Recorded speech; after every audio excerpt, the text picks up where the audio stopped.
अस्सलाम वालेकुम दोस्तों। उस्ताद गोगा साहब और उस्ताद फारूक भाई मक्का में उस्ताद सलीम शामी साहब की छत पर शो करते हुए।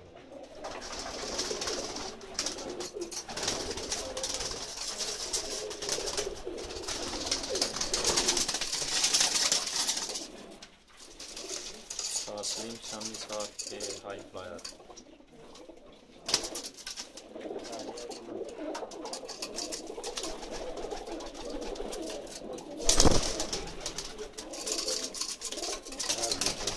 लड़न वाला क्या बात है। मैं बकरी निशान नहीं है माशा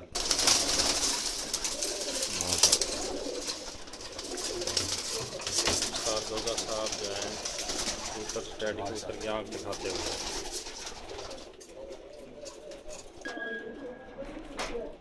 ए बच्चा स्लेटा बाजी पाना है रात रह के ना अगले दिन ना चलिए